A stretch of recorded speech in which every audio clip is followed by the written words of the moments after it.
ikutilah orang karena dia itu benar, jangan ngikutin kebenaran karena orang. Man da'a ilallahi ta'ala bighairi ma da'a bihi Rasulullah SAW fahuwa bid'iyun wa kullu dhalalatin finnar, setiap kesesatan di neraka. Para ulama fuqaha ini membagi-bagi bid'ah menjadi dua, apalagi menjadi 5. Itu bukan karena tidak tahu terhadap hadis kullu bid'atin dhalalah, dan bukan karena mereka berani menentang Rasulullah, bukan, tetapi karena memadukan antara satu dalil dengan dalil yang lain. Pertama, Bapak Muhammad Idrus Ramli, kasih Pak Ustadz, Pak Kiai. Yang kedua, Bapak Muhammad Tobari Syadzili, Pak Kiai bisa berdiri biar sama-sama menyatu hati yang kenal. Yang ketiga, narasumber kita Bapak Al-Ustadz Zainal Abidin bin Syamsuddin LC. Waalaikumsalam warahmatullahi wabarakatuh. Kemudian yang terakhir, Bapak Al-Ustadz Firanda Andirja MA. Waalaikumsalam. Pertama akan membahas secara ilmiah, yaitu makna wal ahkamul bid'ah yang akan disampaikan oleh Al-Ustadz Firanda Andirja dan Ustadz Zainal Abidin bin Syamsuddin LC. Terima kasih, silakan. Saya akan bacakan, ini buku saya miliki ketika saya jadi anggota IPNU dulu, Pak Ustaz. Saya dulu lulusan pondok pesantren yang sering nuntun Gus Dur, ya. Tambak beras. Insya Allah, kiai favorit saya Kiai Najib.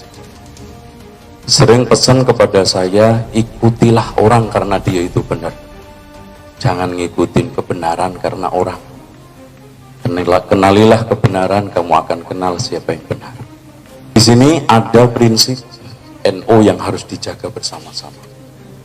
Ada 7 NO sebagai perwujudan Tis'un Nahdoh. Apa itu Tis'un Nahdoh? Nahdoh syar'iyah, Nahdoh ilmiyah, Nahdoh tarbawiyah, Nahdoh khuluqiyah, Nahdoh ukhawiyah, dan Nahdoh ta'awuniyah, Nahdoh ijtima'iyah, Nahdoh iktisadiyah, dan ukhrawiyah. Jadi kalau keluar dari ini bukan orang NU, ya, karena ini buku ke-NU-an yang saya dapatkan, dan sampai sekarang saya yakini itu merupakan suatu pilar-pilar nilai yang perlu dijaga. Yang menarik, khoslah kedua, NU sebagai pengawal syariat Islam secara murni. Murni berarti di sini bersih dari bid'ah. Makanya di dalam kitab Hizbun Nasrnya Kiai Fakih, man da'a ilallahi ta'ala bighairi ma da'a bihi Rasulullah SAW fahuwa bid'iyun. Ini pernyataan Kiai Fakih. Sebetulnya soal masalah bid'ah itu bukan pembicaraan apalagi apalagi kelompok yang dikatakan Salafi Wahabi. NU sendiri itu menekankan, bahkan kalau kita membaca kitab Wali Songo itu sudah menekankan bid'ah. Sunan Ampel bertanya atau usul atas usulan Sunan Kalijogo, apakah adat istiadat lama itu nantinya tidak mengkhawatirkan bila dianggap ajaran Islam? Padahal yang demikian itu tidak ada dalam ajaran Islam. Apakah hal ini tidak akan menjadikan bid'ah? Jadi sesuatu yang tidak ada di dalam Islam itu menurut Sunan Ampel itu bid'ah. Percaya enggak ini kitabnya? Cuma di sini ada dialog disela oleh Sunan Kudus. Pertanyaan Sunan Ampel ini dijawab oleh Sunan Kudus, saya setuju dengan pendapat Sunan Kalijogo. Sebab ada sebagian ajaran agama Buddha yang mirip dengan ajaran Islam, yaitu orang kaya harus menolong orang fakir miskin. Adapun mengenai kekhawatiran Kanjeng Sunan Ampel, saya mempunyai keyakinan bahwa di belakang hari akan ada orang Islam yang akan menyempurnakan, bukan mempertahankan bid'ah. Itu keinginan Sunan Ampel. Itu. Jadi kalau sekarang ada sinyalemen bahwa urusan bid'ah itu urusan Salafi, Wahabi, keliru. Keliru. Contoh aja di sekalian pengarang Arab. Nah, sekarang kita ke Arab nih. Barangkali Islam Arab, Islam Indonesia kita kasih semuanya. Ini di dalam kitab I'anatul Talibin soal masalah tahlilan, ya. Ma yaf'alun nasu minal istima' indal mayyit wa sun'it ta'am minal bid'il munkarah. Enggak tanggung-tanggung, allati yusabu ala man'iha. Saya terjemahkan, ya, apa yang dikerjakan oleh orang ketika ngumpul-ngumpul setelah kematian dan membuat makanan, termasuk bid'ah mungkarah yang diberi pahala orang yang melarangnya. Saya yakin semua Pak Kiai tahu kitab ini, I'anatul Talibin. Jadi apalagi kita coba sedikit ke Arab yang lebih ini, ada Al-Ba'is ala Inkaril Bid'ah wal Hawadis karangan Abu Syama. Ini Asy-Syafi'i itu lagi. As-sahabah yanhauna 'anil bid'ah. Semua sahabat melarang bid'ah. Tidak ada satu pun yang enggak melarang. Pertama kali al-hasu 'anil ittiba' wan nahyi 'anil ibtida'. Kul in kuntum tuhibbunallaha fattabi'uni, ittiba' Rasul apa? Dengan ngikuti sunnah, ninggali bid'ah. Karena ada perkara empat nggak bisa ketemu sampai kiamat: tauhid sama syirik, iman sama kufur, sunnah sama bid'ah, taat sama maksiat. Nggak pernah kumpul bisa. Itu sudah logis. Saya sebetulnya tidak terlalu tertarik membuat definisi-definisi karena mungkin semua pada tahu. Saya masuk kepada arah subhatnya aja. Banyak orang mengatakan bahwa ada bid'ah hasanah. Namanya bid'ah itu nggak ada dalilnya, hasanah pasti baik, pasti ada dalilnya. Nggak mungkin ada dua kalimat ini ngumpul. Sesat tapi baik, baik tapi sesat. Hadirin sekalian, mari kita belajar kesesatan tapi baik, baik tapi sesat. Saya kira nggak ada itu kalimat bisa dipakai. Kalimat kullu itu kadang-kadang memberikan makna ba'ad. Oke, di dalam hal ini secara lughah bisa. Tapi secara fakta hadis ini nggak pernah ada. Karena hadis ini dipahami oleh sahabat tidak ada pengecualian bid'ah dalam agama sekecil apapun. Semuanya sesat. Kemudian hadirin sekalian, di antaranya Abdullah bin Umar mengatakan, kullu bid'atin dalalah wa kullu bid'atin dalalah wa in yarahan nasu hasanah. Setiap bid'ah itu sesat walaupun dipandang orang itu baik. Ini pernyataan Umar loh Pak, bukan pernyataan saya. Jadi kalau kita runut dari semua ini, dari Wali Songo, dari pernyataan Kiai Fakih, dari pernyataan sahabat, dari ini nyambung semuanya. Jadi nggak ada satupun yang berbeda. Dari pernyataan Kiai Fakih yang ada di dalam kitab Hizbun Nasr, pernyataan Wali Songo oleh Sunan Ampel tadi, dan pernyataan ini semuanya sama, seragam. Bahwa intinya siapa yang mengajak kepada jalan Allah tanpa melalui Rasulullah itu bid'iyun. Oke. Dengan demikian, simpel banget kita coba kasih. Kalau memang kullu yang pertama fa inna kulla bid'atin dalalah fa inna kulla dalalatin finnar, berarti ada sebagian sesat yang tidak ada di neraka. Saya kira itu mungkin ditambah satu. Bismillahirrahmanirrahim. Assalamualaikum warahmatullahi wabarakatuh. Alhamdulillah saya bisa berjumpa dengan saudara-saudara sekalian ya, dan kita berusaha mengamalkan firman Allah Subhanahu wa taala, wa ta'awanu 'alal birri wa taqwa. Tolonglah, saling tolong menolonglah dalam mencapai kebaikan dan ketakwaan. Di antara kebaikan dan ketakwaan adalah sama-sama belajar, berusaha untuk mencapai kebenaran. Oleh karenanya diskusi kita sebagaimana yang tertulis di judul adalah diskusi ilmiah dan ukhuwah. Karena sungguhnya yang kita tahu sekarang musuh-musuh yang kita sepakati bersama lebih sangat gencarnya seperti Syiah, liberal dan yang lainnya. Alhamdulillah hubungan kaum muslimin sejak dulu baik Arab Saudi yang disebut negara Wahabi sampai sekarang baik-baik sama apa? Indonesia alhamdulillah. Kemudian kelompok-kelompok ormas yang sejak dulu seperti Muhammadiyah, seperti Persis ya, Al-Irsyad tidak pernah mengkafirkan. NU ya namanya ada perselisihan pasti ada. Tidak mungkin orang yang lahir saja kembar kemudian dari ibu yang sama, dari perut yang sama, tetap aja ada perbedaan. Tapi kita di sini dalam rangka diskusi ilmiah, ya berusaha tentunya waktu yang sangat sempit ini tidak saya rasa tidak cukup karena pembahasan yang begitu banyak ya. Dan saya sangat berharap untuk bisa berdialog secara bebas dengan Al-Ustadz Idrus Ramli dan juga Kiai Haji Syazili Tobari dalam waktu yang lain, yang lebih luas dengan waktu yang lebih panjang sehingga memuaskan masing-masing bisa mengeluarkan dalilnya. Adapun ini sekedar diskusi ilmiah yang singkat dan mudah-mudahan tujuan kita sama-sama untuk mencari apa? Ukhuwah ya. Kalau ada perbedaan kita berusaha dari mana yang lebih dekat kepada kebenaran. Adapun masalah bid'ah, maka setiap pembicaraan kita kembali kepada dalil. Rasulullah SAW mengatakan kullu bid'atin dhalalah. Seluruh bid'ah adalah sesat. Dan ini lafal-lafal yang seperti ini banyak. Kemudian juga para sahabat tidak disebutkan satupun yang menganjurkan untuk melaksanakan bid'ah hasanah seperti dinukilkan oleh Ustaz Zainal Abidin ya, bahwasanya kullu bid'atin dhalalah wa in yaraha an-nasu hasanah. Seluruh bid'ah adalah sesat meskipun orang-orang melihat memandang itu baik ya. Namun kenyataannya kita dapati sebagian ulama, terutama ulama Syafi'iyah, yang tidak bisa kita pungkiri di dalam buku-buku mereka, menyebutkan ada yang disebut dengan bid'ah hasanah.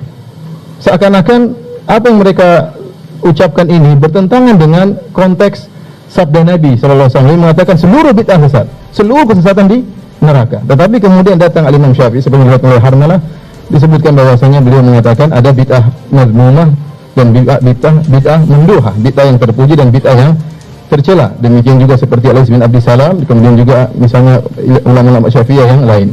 Dari sini timbul pertanyaan pada diri kita, apa sih maksud mereka dengan bid'ah hasanah? Apa yang dimaksud dengan? Karena saya rasa perbedaan antara kita dengan misalnya Ustaz Idrus Ramli dan Kiai Syadzili adalah pada definisi bid'ah hasanah. Ini yang ingin kita bahas. Apa itu bid'ah hasanah? Karena kenapa kok bisa seakan-akan bertentangan dengan sabda Nabi Shallallahu Alaihi Wasallam? Setelah saya baca-baca perkataan para ulama, ternyata yang menjadikan Imam Syafi'i mengatakan ada bid'ah hasanah karena ada asar dari Umar yang disebutkan dalam ayat tersebut. Kata Imam Syafi'i bahwasanya bid'ah ada dua, bid'ah tercela, bid'ah terpuji. Kenapa? Karena Umar mengatakan nikmatul bid'atu hadhihi, sebaik-baik bid'ah adalah salat tarawih berjamaah. Dan kita sepakat bahwasanya salat tarawih berjamaah itu bukan bid'ah. Itu bukan bid'ah dan pernah dilakukan oleh Nabi SAW berjamaah 3 hari bersama para sahabat. Hanya saja di zaman Abu Bakar radhiyallahu taala anhu tidak bisa dikerjakan karena Abu Bakar sibuk dengan stabilitas keamanan. Ada orang-orang murtad, ada orang-orang tidak enggan bayar zakat, ada nabi baru Musailam al-Kadzdzab.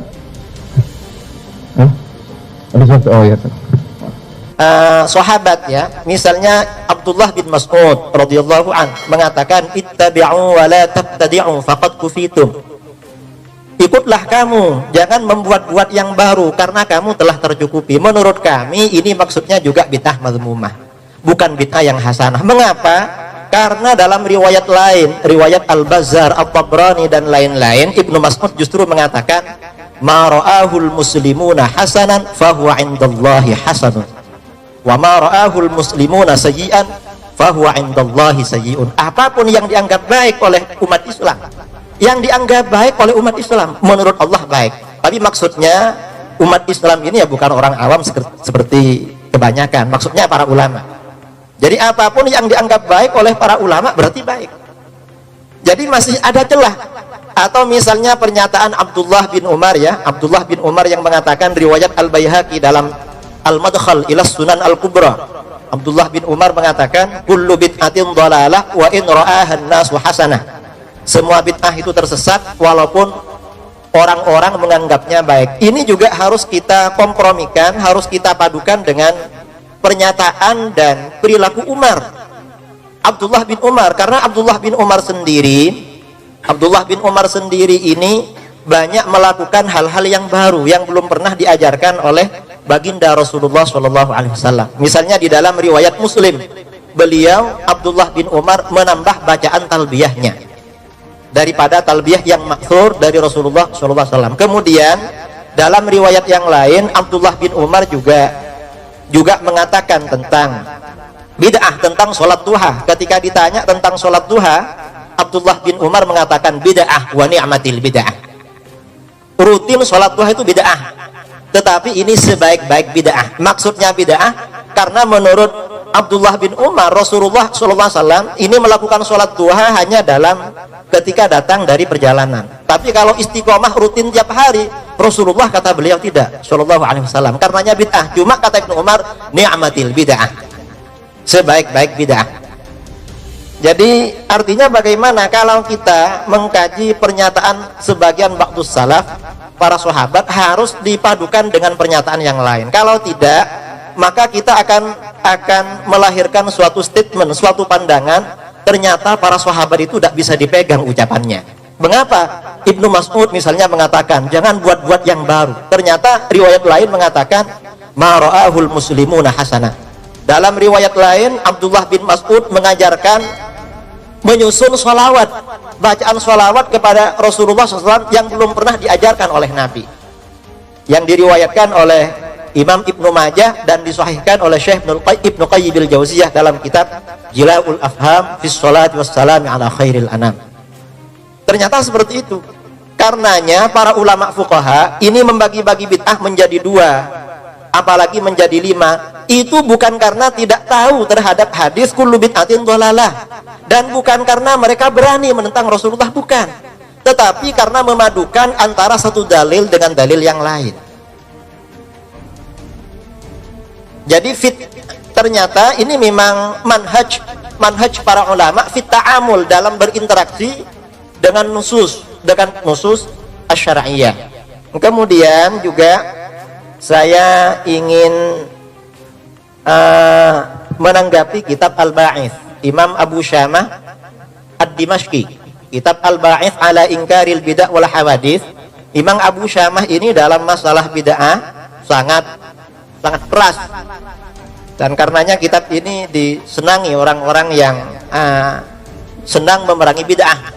Dan beliau mazhabnya Syafi'i, tetapi beliau juga tidak kaku, karena di dalam kitab Al-Ba'its beliau justru mengatakan wa min ahsani mabtudi'a fi zamanina, termasuk bid'ah yang paling hasanah pada zaman sekarang adalah Maulid Nabi. Coba dilihat dalam kitab Al-Ba'its, insyaallah di sana ada itu. Karenanya menurut hemat saya, membaca nusus para ulama harus dibaca secara keseluruhan, tidak bisa dibaca secara sepotong-sepotong. Kemudian ada juga ya pandangan sebagian orang yang mengatakan, misalnya ketika Sayyidina Umar bin Al-Khattab radhiyallahu an mengatakan ni'matil bid'ah, ini sebaik-baik bid'ah, maka orang ini akan berkata itu maksudnya bid'ah lughawiyah, bid'ah secara bahasa. Nah, kalau ini dikatakan bid'ah secara bahasa, berarti Sayyidina Umar bin Al-Khattab ini main-main dengan ucapannya, tidak sungguhan. Padahal beliau berbicara ni'matil bid'ah di hadapan para sahabat, lalu hadis ini diriwayatkan dalam Sahih Bukhari dan kitab-kitab lain. Beliau berbicara bukan dalam kapasitas sebagai dosen bahasa yang mengajarkan bahasa Arab, bukan, tetapi sebagai seorang khalifah yang rasyid, yang syar'i, yang sunnahnya harus kita ikuti. Karenanya dalam hadis lain Rasulullah SAW bersabda, innallaha ja'alal haqqa ala lisani Umar wa qalbi, sesungguhnya Allah menjadikan kebenaran melalui lidah Umar dan hatinya. Ini maksudnya al-haq asy-syar'i, kebenaran secara syar'i, bukan kebenaran secara lughawi. Kalau ni'matil bid'ah itu kita katakan bid'ah secara lughawiyah, berarti maksud Rasulullah itu kebenaran secara lughawi saja, bukan kebenaran syar'i. Padahal kan tidak seperti itu menurut pemahaman kami, dan kami tidak memaksa ya Ustadz Zainal, Ustadz Firanda atau yang lain sama dengan kami, karena seperti beliau katakan tadi, mungkin seorang anak yang bersaudara kembar saja bisa berbeda pendapat. Nah, kemudian juga saya kira pandangan ulama Syafi'iyah ini sangat banyak masalah bid'ah itu. Kemudian tadi dari Ustadz Zainal Abidin membicarakan masalah tahlilan. Padahal ini nanti ada sesi khusus ya tentang tahlilan. Memang tahlilan ini di dalam kitab I'anatul Talibin bid'ah mungkarah, dalam sebagian lain dikatakan bid'ah makruhah. Bid'ah makruhah orang yang memerangi akan mendapatkan pahala. Tapi persoalannya ini sudah menjadi budaya, sudah menjadi adat, kalau diperangi malah kita yang dimusuhi oleh orang. Padahal kata para ulama di dalam ada seorang ulama dari mazhab Hambali, ada kitab namanya Al-Adabus Syar'iyyah wal Minahul Mar'iyah, karangannya Ibnu Muflih Al-Maqdisi. Beliau muridnya Syekh Ibnu Taimiyah. Kitab ini diterbitkan oleh pemerintahan Saudi Arabia. Beliau mengatakan la yambaghil khuruj min adatin nas illa fil haram. Tidak sebaiknya keluar dari adat masyarakat selama tidak haram. Tahlil itu selamatan kan tidak haram, hanya makruh. Saya yakin para kiai termasuk Ki Abdullah Fakih ketika keluarganya meninggal beliau juga tahlilan. Itu bukan nggak tahu dengan isi I'anatul Talibin. Saya yakin beliau hafal semua itu. Tetapi mengapa? Karena ini adat dan manhaj Rasulullah SAW di dalam berdakwah. Ketika adat ini kalau diberantas ini akan menimbulkan kerusuhan, akan menimbulkan gejolak, oleh Rasulullah SAW dibiarkan. Mungkin bisa dibaca dalam kitab Al-Adabus Syar'iyyah.